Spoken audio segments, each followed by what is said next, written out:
Imagine standing on a dead plain, the air thick with iron and consequence. Across from you, a man draws his blade without hesitation. His eyes are fixed on you with a singular, lethal intent. He is not here to threaten or impress. He has already decided the outcome. In this moment, the universe narrows down to a single truth, the reality of the threat before you. There is no room for ambiguity, no space for hesitation, and certainly no time for misunderstanding the nature of the conflict. There is an ancient Zen proverb that captures this tension perfectly. When you meet a swordsman, draw your sword. Do not recite poetry to one who is not a poet. At first glance, this seems like simple advice for self-defense, but it hides a profound psychological truth about how we navigate the world, our relationships, and our careers. Today, we dissect situational awareness, why excessive kindness invites exploitation, and why the most self-aware minds are often the most prepared for violence. The core of this teaching is about resonance. To communicate effectively, you must speak the language of the person standing in front of you. Speak poetry to a man of steel, and you will be ignored. Speak steel, and you will be understood. Think of every time you met aggression with reason. You argued logic while they drew blood. You brought a poem to a swordsman. In those moments, your grace was not virtue, it was miscalculation. You failed to read the terrain. To survive and dominate, you must learn to recognize the swordsman before they strike. Identifying a swordsman is not naming an enemy. It is recognizing someone who speaks in outcomes, power, and action, not nuance or emotion. When you meet this energy, your explanation becomes weakness, emotion becomes noise. Your search for harmony signals weakness, not strength. To a swordsman, the only thing that commands respect is the sword. This is about being formidable enough to be taken seriously. In the world of business, the sword might be your data, your firm boundaries, or your willingness to walk away from a bad deal. It is your power to say no and mean it.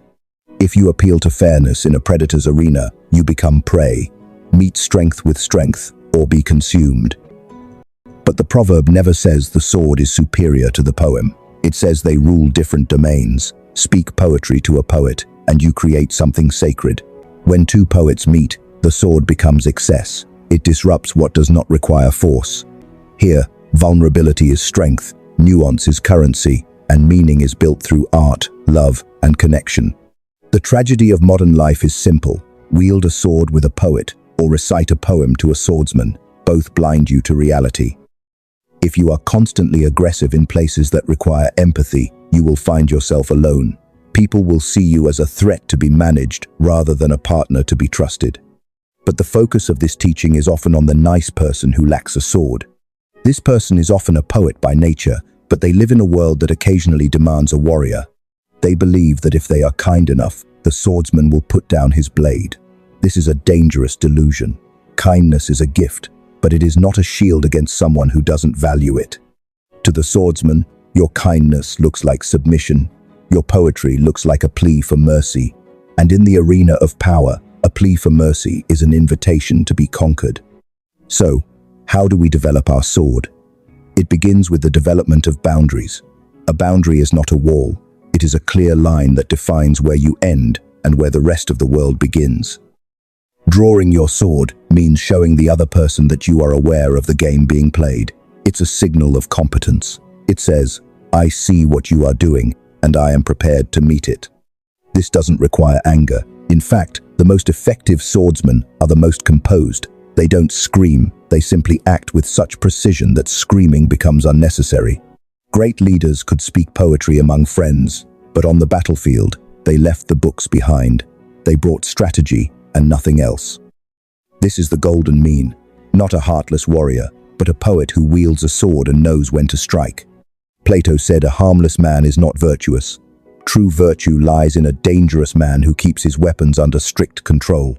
Without a sword, you aren't choosing peace, you are a victim. True peace comes only when you can wage war, but choose not to. So, let's look at the practical steps to becoming this balanced individual. Step 1 is radical honesty about the environment you are currently in. Ask yourself, is this person trying to understand me, or are they trying to win? Is this a space for growth or a space for competition? Stop wishing it was different and see it as it is. In a space of competition, Leave poetry behind. Stop explaining. Stop seeking validation. Focus only on the objective. Focus on the win. Step 2. Develop your voice of steel. This is the ability to speak clearly and concisely without padding your sentences with apologies or just or maybe. To a swordsman, every extra word is weakness. Give facts, give terms, give the bottom line. Efficiency earns respect. Step 3. Mirror. Learn to mirror. Match their energy to signal you are an equal. If they are cold, be professional. Direct, be blunt. You aren't losing yourself by doing this. You are wearing a suit of armor that fits the environment. You can take it off the moment you leave the room. This brings us back to the danger of the permanent poet, the person who refuses to ever draw the sword. They often view their lack of a sword as a sign of spiritual superiority. But there is nothing spiritual about being a doormat. If you cannot defend your values, your time, or your family, then your peace is actually just cowardice disguised as holiness. True Zen is not softness, it is precision. Sometimes, the most Zen act is to stand firm and say, enough. Now, let's consider the other side of the coin. What happens when you meet a poet? If you stay in sword mode, you will destroy something beautiful before it has a chance to bloom. When someone comes to you with vulnerability, with a story, or with a dream, put the sword away. This is not a time for logic, for fixing, or for debate. This is a time for poetry. Reciting poetry to a poet means listening with your whole heart. It means validating their experience without needing to change it. It is the highest form of human respect. The master is the person who can switch between these two modes instantly. They are a shapeshifter of the soul, adapting their energy to the needs of the moment. This adaptability is the secret to a life of low friction.